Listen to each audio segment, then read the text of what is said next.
сонирхолтой үзэгчтэй хуваалцсан ярилцлагын нэвтрүүлэг үзэгч та бүхэнд хүрэхэд бэлэн болоод байна. Энэ удаагийн дугаарт бид бүхэн хүчирхийллийн эсрэг үндэсний төвийн цагаан туусны хөтөлбөрийн зохицуулагч Даваа Самбог урьж оролцуулж байна. Таны өдрийн мэндийг хүргэе. За сайн байна уу өдрийн мэнд. Тэгэхээр энэ удаагийн дугаар маань бас онцлог тал нь бас гендер суурилсан хүчирхийлэлтэй тэмцэх 16 хоногийн аяны хажуугаар бас цагаан туусны хөтөлбөр маань бас өрнөд явж байгаа тийм ээ.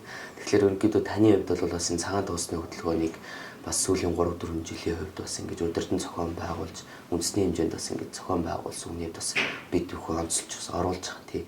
Тэгэхээр юуны өмнө бас энэ цагаан туусны хөтөлбөр бас нэг түүхээсэн ч гэдэг юм уу үзэгчтэй бас нэг танилцуул хоёлаа яриагаа эхлэе гэж бодож байна. За тэгэхээр жил болгоны 11 сарын 25-наас 12 сарын 10-ны хооронд гендер суурилсан хүчирхийлэл тэмцэх 16 оны аян маань улс орон даяар зохион байгуулдаг. За энэ аяны хүрээнд цагаан туусны хөдөлгөөн гэж өрнөж явдаг байгаа. За анхын цагаан туусны хөдөлгөөний түүх нь бол Канада улсын нийслэл Монреаль хотод 1989 оны 12 сарын 6-нд Экол гэдэг политехникийн сургууль сурдаг 14 эмэгтэй оюутныг эрэгтэй хүний эзэмшиж байгаа мэргэжчлэр сурж ийн гэсэн шалтгаанаар амь насын байсан. За энэ бол тухайн цаг үедээ бол асар их нийгмийг чочролд оруулаад тэгээд 1991 он гэхэд Канадын Торонто хотод 100 мянган гаруй эрэгтэйчүүд нэгдэж зөвхөн сайн дураараа нэгдээд энэ цагаан тууц өгөөд энэ аян бол өрнөж эхэлсэн түүхтэй юм аа. За тэгэхээр энэ цагаан туусны утга учир юу юм гэхээр цагаан туус ингэртэй зүүснээрээ би ариун цагаан үлсэд нэгдэж байна. Хүчирхийл үлдэхгүй, хүчирхийллийн хажуугаар дуугүй өнгөрөхгүй гэсэн утга санааг илэрхийлж энэ цагаан тууц зүүдэг байгаа. За энэ аян бол 1997 оноос Монгол улсын хэмжээнд зохион байгуулж ирсэн. Нийтдээ нэг дэлхийн 70 гаруй орн нэг цаг хугацаанд энэ аяныг зохион байгуулдаг. Одоо жилээс жилд энэ аяны хүрээ улам өргөжинд хэлж сайн дураараа эрчүүд хоорондоо эвэлж нэгдэж энэ гендер суурилсан хүчирхийллийг таслан зогсоох, охид эмэгтэйчүүдийн эсрэг үлдэж байгаа хүчирхийллийг бүр байхгүй болгох, эрэгтэйчүүдийн оролцоо улам нэмэгдэж байгаа нь бас давуу талтай байна. За анх 97 онд Монгол улсад хүчирхийллийн эсрэг үндэсний төв харанхуй айдас биш гэсэн нэртэйгээр 50 жагсаал хийж эхэлсэн байдаг. За тэгээд гар зургийн уралдаан, олон нийтөөр хандсан ТV шторкууд, за эрэгтэйчүүд олон цугладаг сургууль, албан байгууллагуудаар өртөөчлөх маягаар очиж мэдээллийг түгээдэг. За голдуу хүчирхийллийн хор уршгийг таслан зогсоох охид эмэгтэйчүүдийг хайрлах эхнэрээ, дүүгээ, хүүхдээ сайн аав байх, сайн ах байх, нийгэмдээ илүү их манлайлалыг үзүүлж эрэгтэй хүний үнэлэмж байдаг шүү дээ. Монгол ирчүүд гэхээр их гоё харт дээгүүр гэдэг бүх талаараа гэр бүл хайртай хүмүүсээ ерөнхийдөө энэ хор үйлдэлээс, хор уршигаас хамгаалах талын л мэдээллийг түгээх аяны гол зорилго оршиж байгаа юм. Тэгээд ирчүүд олонтой газруудаар яваад мэдээллийг тараахтаа бид нар бол илүү их хүмүүсийг аль болж өгөх аянда нэгтгэхийн тулд мэдээлэлээр хангаж зөв мэдээлэл тутамгаас олж хүчирхийлд өртөж байгаа асар олон эрэгтэйчүүд байна. Тэгэхээр нэг судалгаа байдаг л та нийт хүчирхийлэл үлдэгчдийн 90 гаруй хувь нь эрчүүд байна гэдэг. Гэхдээ эрэгтэй хүн болон хүчирхийлэгч биш. Сайн аав зөндөө, сайн ах зөндөө байна. Сайн өвөө зөндөө байна. Эсрэгээрээ бас байна.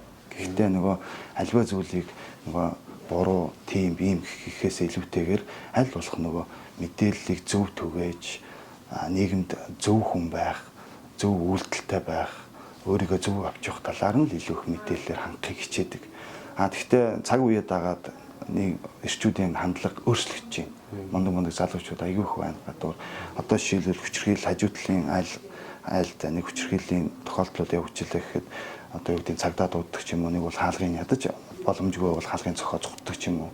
Хүчирхийлэл бол ихэвчлэн нэг чойчтой хаалганы хойно үлдэгддэг. Тэгээ хүчирхийлэлд ямар ч ялагч байхгүй. Тийм болохоор аль нэг нь хүчирхийлэлтэй харилцаа үүсээд ирлэхэд аль болох буулт хийгээд илүү уучлалт гуугаад аль болох зөв хандлагаар энэ асуудлыг шийдвэрлэх нь илүү хүр дүнтэй байдаг. Тэгээд ер нь сүүлийн үед бол ажиглагдж яхад бол мэдээлэл айгүйх сайн авдаг болсон байна. Ялангуяа сошиал нэтворкээс их авч байна. Гэхдээ мэдээллийн тэмцэргүй байдал бас их байна л да. Хор уршигтай мэдээлүүлж их явж байна. Тэнд бас хүүхдүүд хяналтгүй үзэх тохиолдлууд бас их байна. Тэгэхээр аль болох нөгөө зөв мэдээллийг олж үзэж тухайн нөгөө мэрэгсэн байгууллагаас нь зөвлөгөө аваад явах нь илүү их чухал юм болов уу гэж боддیں۔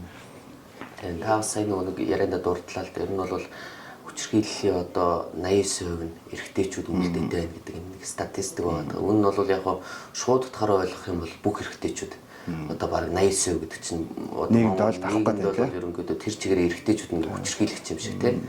Тэгтэл яг нэг бодит байдал дээр бол одоо тухайн одоо хэрэг зөрчлийг гаргаж шалгаж байгаа одоо 10 хүний нэг 8-9 л эрэгтэй хүн бай таарад байна шүү дээ тийм ээ. Тэгэхээр тэр тухайн 8-9 хүнийг одоо Монгол улс одоо сая 500-аад одоо эрэгтэйчүүдийг шууд тэр чигээр ингээд тусгаж ойлгоод гэдэг юм уу тэгэж хүлээж авч бас тэгэж бас туйширч буруу ойлгож бас болохгүй тийм ээ. Ер нь бол одоо энэ сүүлийн үед ингээд анзаараад ажиглаад байхад тухайн одоо энэ манай гендер сүнслэг хүчирхийлэлтэй тэмцэх 16 хоногийн аянд цагаан тосны хөдөлгөөнд чинь манай эрэгтэйчүүд маань илүү түлхүү одоо нэгдэж оролцдог, дуу хоолойгоо илэрхийлдэг тийм ээ. Хүчирхийллийн хажуугаар хизээч чимээгүй өнгөрөхгүй байх тийм дуугаа өнгөрөхгүй байх энэ чиглэл тас ингэж нэгдэж оролцоод байгаа нь бас харагдаад байгаа. Тэгээд ер нь бол цагаан тосны хөдөлгөөн тэгээд энэ нь бол ер нь гол агуулга бол эрэгтэйчүүд илүү олонноор ингэж байдаг хүчний байгуулагч гэдэг юм уу өөр бас ингэж засан хүмүүжүүлэх одоо тийм нөлөөлөл үйл ажиллагаа хийх одоо юм боломжтой эрэгтэйчүүд олноор байдаг юм байгууллага газруудад ерөнхийдөө үйл ажиллагаа ингэж хийж хэрэгжүүлдэг. Эрэгтэйчүүд маань ер нь бол нөгөө эмэгтэйчүүд л дан ганц нэг хүчирхийллийг ярих ба шүү дээ.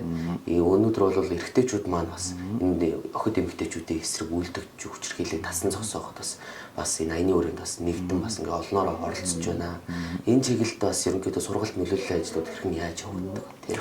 За яг олон нийтийг мэдээжүүлэх ялангуяа нөгөө хүчирхийллийн хор уршигыг таниулах талаар бол одоо энэ аянаас гадна бас нөгөө тухайн одоо байгууллагад хандж байгаа хүмүүстэй аль болж их нөгөө хууль эрх зүйн мэдлэгийг таниулах тэгээд зөв мэдээллийг олох талаар илүү их үйл ажиллагаа болдог. Бид нэр баримтлах төв дээр бас зам үйлд нөлөөлөх сургалтууд хийжсэн. Тэнд одоо тодорхой хугацаанд саатуулгдсан байгаа хүмүүсийн ихэнх нь мэдлэг мэдээлэл дутмаг одоо өөрийнхөө жоохон уур цаараа барьж чадаагүй байдлаасаа одоо хүчрхийлүүлдээд тэгээд тодорхой хэмжээний эрхээ хязгаарлуулсан хүмүүс л байгаа байхгүй. Тэгээд тэд нартай тулж харьцаад ийм хор уршиг нь ийм байдаг юм аа. Хүчрхийлэлд ямар ч ялагч байхгүй. Нэг нь л ингээ та ингээл буулт хийгээл ингэсэн бол ингэх байсан байна. Гэр бүл чинь бүрэн бүтэн ямар ч хил ам асуудал байхгүйгээр ингээд өөрчлөх байсан байна гэдэг сургалт хийгээд өөр нь ингээд одоо оролцооны аргаар сургалт хийгээд явах л нэрээ тийм байна гэдэг. Тэгээ өөр их жаахан одоо нийгэмд нэг ойлголт байгаа гэдэг шүү дээ. Ерөнхийдөө хүч эмэгтэй хүнээс эрэгтэй хүн бол илүү бие физиологийн хувьд бол илүү их хүчлэг хүчрэхэг илүү их одоо булчин шөрөмслөгч гэдэг юм уу. Тийм хүн л одоо ингээд зод цохоод хүчрхийлүүлдэг байх гэсэн ойлголт байгаа тийм. Ерөөсөө л харилцаа хандлагаас үйлдэл хураас л асуудал гарч байгаа байхгүй. Тэгэхээр бидний харилцаагаа илүү гоё зөөлөн ээлдэг харилцах хэрэгтэй байна. Одоо нийгмийн энэ даяаршлыг дагаад бид нэр 20 дугаар зуунд амьдарч байгаач 21 дугаар зуун гарчлаа. Дэлхийн хөгжилтэй орнуудаа хөлд одоо зэрэгцээд явж байгаагийн хувьд бид нар бас нэг харилцаа хандлаганд өөрчлөлт хийгээд ингээд илүү их нөгөө хүний хөгжлийн одоо хандлага руу л явах нь илүү чухал байна. Гэхдээ ер нь бол өөрчлөгдөж байна. Дандаа болохгүй бүтэхгүй биш. Хүмүүс мэдэхгүй байж байгаа зүйлээ мэдэж аваад нөгөө бусд найзтай хэлдэг ч юм уу. За эн чинь нэг болдгүй байна. Одоо бид нэр ингээ биеэр үлгэрлэх ёстой байна. Хүүхэд бол эцэгхийн тал гэдэг шүү дээ. Тэгэхээр бид нэр хүүхэдтэй сайн аав, сайн ах, сайн өвөө бүх төр тоглоод одоо тэр үр хүүхэдтэй зөв хүн болж төлөвшгөтн бид нар өөрөө биеэр үлгэрлэх ёстой учраас гэр бүлийн орчиндөө бид нар арх тамхи, хор зуршлууд одоо хэрүүл зодоон зохион янз бүрийн тийм зүйлүүдийг ерөөсө харуулж болохгүй. Тийм зүйл нийгэмд байж болохгүй. Гэр бүлийн хүрээнд байж болохгүй. Жижиг хэмжээний нэг үл ойлголцолтой зүйлүүд амьдрал дээр бол гардаг. Ер нь бол гардаг шүү дээ амьдрал баялаг. Гэхдээ тэр зүйлийг аль болох ээлдэг зүйл нэгэндээ буулт хийж явах нь илүү их үр дүнтэй. Хүчирхийлэлд бол дахин хэлэхэд ялагч гэж байхгүй. Нэгнийгаа буулт хийгээл тэгээд илүү их хайрыг бусдад түгээж гэр бүлийн орчноо ээлдэг зөөлөн мөн цаашлаад нийгэмдээ ч гэсэн одоо гудамжинд гараа явж байхад нэг хоёр хүн үл ойлголцлыгээд ойрлж орж явах юм аль болох очиод тайвшруулах сэтгэл зүйн хангалтны туслам зөвлөгөө бид нар өгчдөг. За ийм шүү гэдээ тайвшруулаад явуулцдаг ч юм уу. Тийм байх юм бол асуудал ярих гарахгүй байх гэж боддیں۔ Тэгэхээр бид нэр харилцаагаа өөрчлөх хэрэгтэй байна, хандлагаа өөрчлөх хэрэгтэй байна. Үйлдэлээ маш зөв аваад явах юм бол нэг маш сайхан бол эерэг болно гэж бодож байна. Ер нь тийм зүйл их ажиглагдж байгаа. Цаг үе өөр болж байгаа. Одоо new generation буюу сүүлийн үеийн залуучуудын хандлага их өөр болсон шүү дээ. Одоо замаар гарч явахдаа хүртэл хөш настай хүмүүс туслах ч юм уу. Ер нь хүүхэд одоо эмгтээчүүд гэлтгүү хөгжлийн бэрхшээлтэй бусад тусламж хэрэгтэй хүмүүс аюулынхаа чадах зүйлийг аюул сайн биелүүлж байгаа тийм контентууд аюул их гарч юм Facebook. Тэрийг би маш сайн зөв зөв гэж боддог. Ер нь бол эрттэй хүмүүс ирчүүд бид нэр бусдыгаа гоё урайлаад хамтдаа л уршаа явах хэрэгтэй юм л. Тэгэхгүй би зөвхөн өөрөө сайн аав, би сайн хүн, би сайн иргэн гэж зөвхөн өөрийгөө хичээгээд байх биш. Хол явах бол бүгдээр хамтдаа л явъя. Тэгээд өөрчлөлтийг бол зөвхөн өөрөөсөө эхэлдэг. Тэгээд маргааш биш. Яг одооноос эхэлдэг. Тийм болохоор хамтдаа л бүгдээрээ урагшлая. Хамтдаа бүгдээрээ зөв боловсон харилцаатай, зөв боловсон үйлдэлтэй байл гэж уриалгах гэдэг ирчүүдийн. Тэгэхээр одоо нэг гендер зориулсан хүчирхийлэл одоо эрэгтэйч бай, эмэгтэйч бай аль аль хүн л одоо энэ хүчирхийлэлд өртөж болно тийм ээ. Гэхдээ өнөөдрийн статистик тоо мэдээлэлээр бол яалтч манай эрэгтэйчүүдийн одоо нэг ойлголт мэдлэг дутмаг тийм нэг хормын одоо буруу үйлдэл маш одоо том сөрөг үр дагаврыг дагуулдаг тийм ээ. Тэгэхээр үүн дээр бол яг нөгөө дан ганц нөгөө эрэгтэйчүүдийн одоо ингэж буруутгах зөвтгөх хөөс гадна манай эрэгтэйчүүд өөрсдөө энэ бас аяны өрөөнд бас ингэж дуу хоолойгоо хүргэж заавалж хүчирхийлэг одоо эмэгтэйчүүд өөрсдөө бид нар ингэж ажиллаж байна та нарын юм байна гэж ингэж хоёр тал ингэж хуваагдахаас илүүтэйгээр манай эрэгтэйчүүд маань илүү бас энэ аяны өрөөнд бас ингэж итэвхтэй нэгдэж ингэж оролцож байгаа нь бол бас ингэж бас ерөнхийдөө аяны хугацаанд ингэ ажиглагдаа харагдаад байгаа. Одоо ингээд тухайн албан байгууллага аль пагчтараа эрэгтэйчүүд нь цагаан туцаа зүгээд эмэгтэйчүүд нь одоо ягаан оролттой хүчирхийллийн эсрэг одоо энэ өнгө буюу ягаан оролт юунуудыг зүгээд ингээд аянд нэгдэж байгаа байдлууд нь бол тэгэхээр бол ерөнхийдөө мэдээлэл бол эрэгтэйчүүд маань бол илүү бас ингээд хүрээд бас ойлголт мэдлэг нэмэгдээ тийм ээ цаашид бас энэ хүчирхийллийг бууруулах одоо бүр ор мөргөө арилгахад одоо бас нэг үнэтэй хувь нэмэр оруулаа явж байгаа юм болов уу гэж би энэ цагаан тусны хөдөлгөөнийг ерөнхийдөө хараад байгаа. Тэгэхээр ер нь яг эцсийн дүндээ манай энэ ирчүүд маань яг юун дээр их алддаг вэ те юун дээр ерөнхийдөө ингэж хүрэгддэг вэ? Яагаад одоо ойлголт мэдлэг нэмэгдүүлэхэд ирчүүд маань одоо ямар яг зөвлөгөө дутагтаад байна вэ те? Энэ тал дээр бас та юу гэж боддог?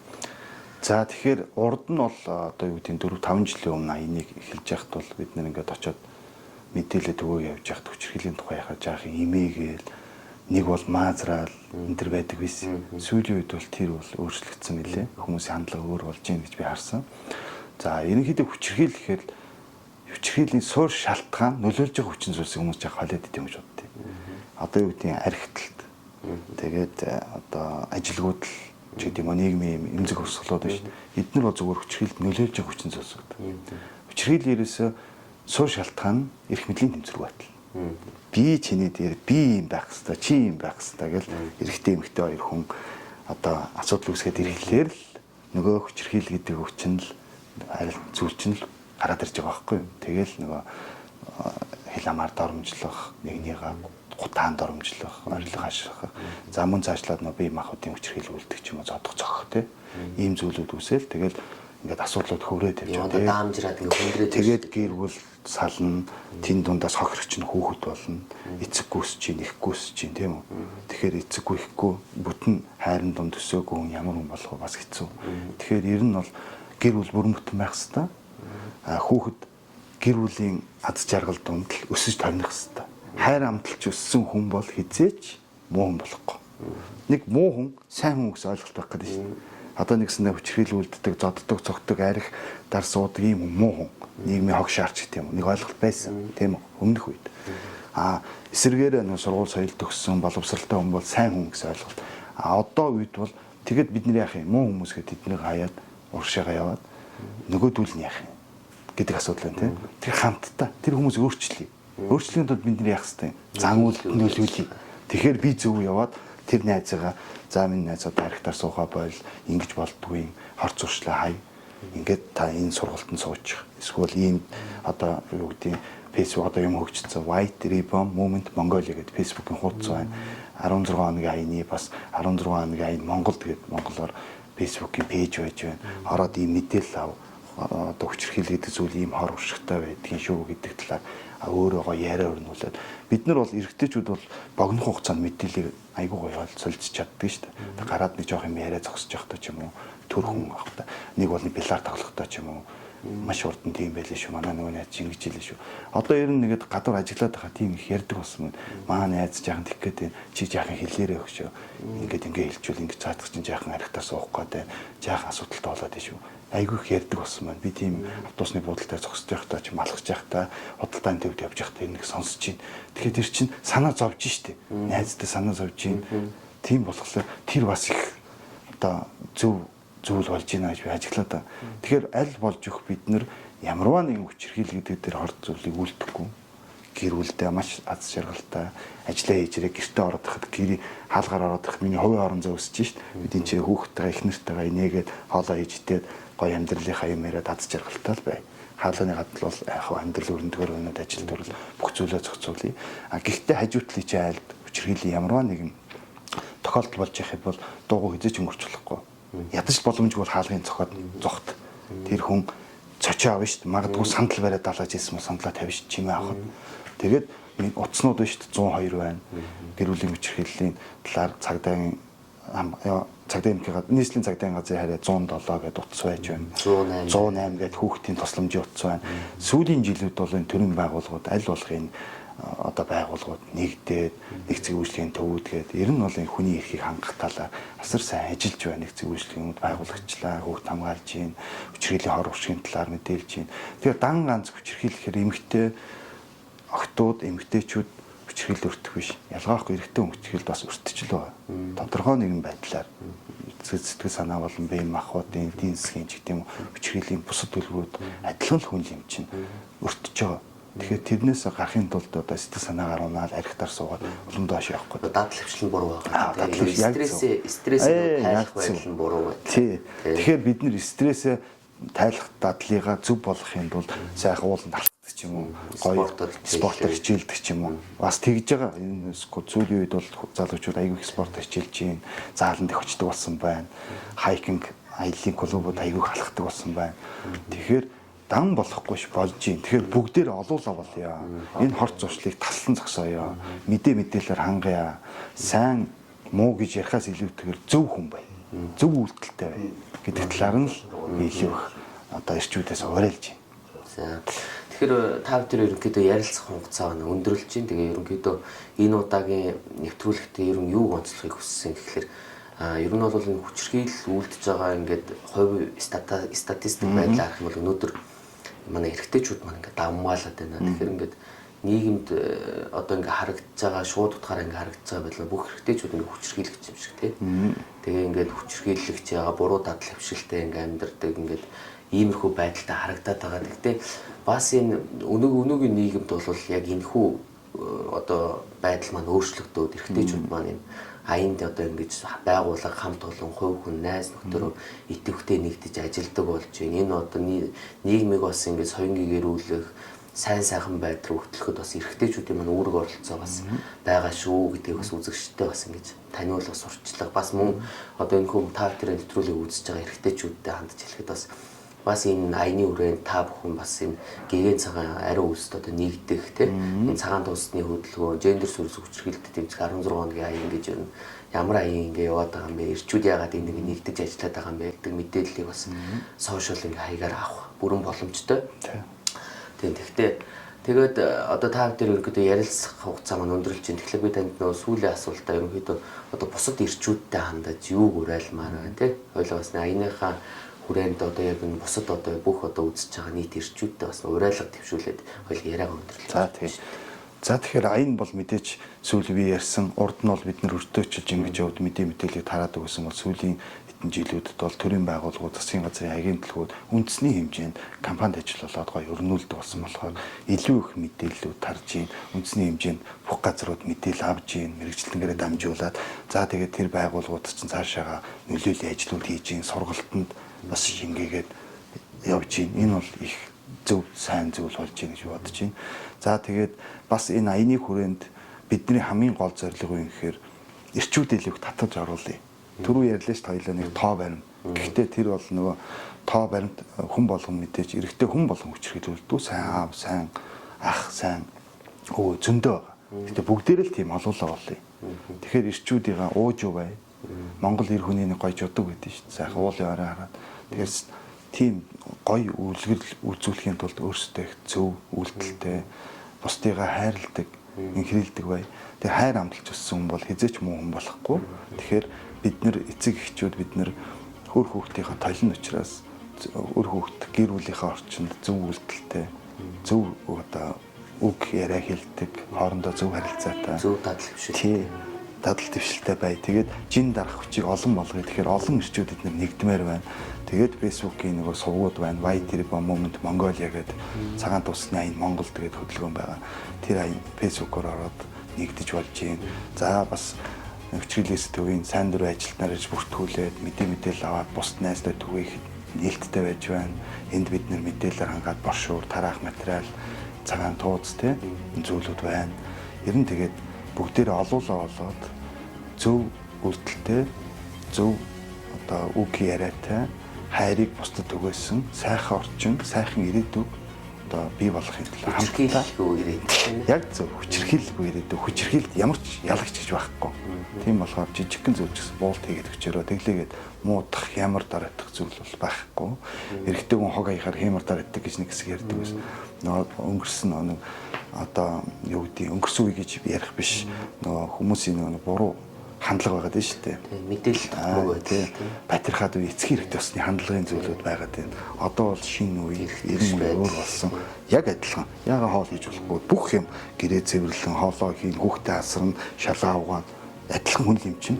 Ерөнхийдөө чи би гэх талын юм үүсгүйгээр мэдрэмжээр бүх зүйлийг хийгээ явчихтал тэгэл болоо явчихж байгаа. Тэгэл ялж ойлголцсон. Оо яг зөв асуудал гарна шүү дээ. Асуудлыг хоорондоо гоё ярилцаад аль болох эргээр тэргөө маш богино хугацаанд шийдвэрлэл бус цаг хугацаагаа гэр бүлтэй өнгөрөөдөг халуун дулаан уур амьсгалыг бүрдүүлсэн л тийм л гоё гэр бүлүүд олон байгаасаа бити одоо Монголын сайхан ирээдүй болсон хүүхдүүд өнчрөөсөө элэг бүтэн эцэг эхтэйгээ хамтдаа гэр бүлээрээ амар амгалан байгаасаа л гэж би хэлэх бодож чинь. Тэгээд ирчүүд минь ухаалаг байгаараа олуулаа бүгдээрээ сайхан ирээдүйд хамтдаа урагшаал гэж уриална.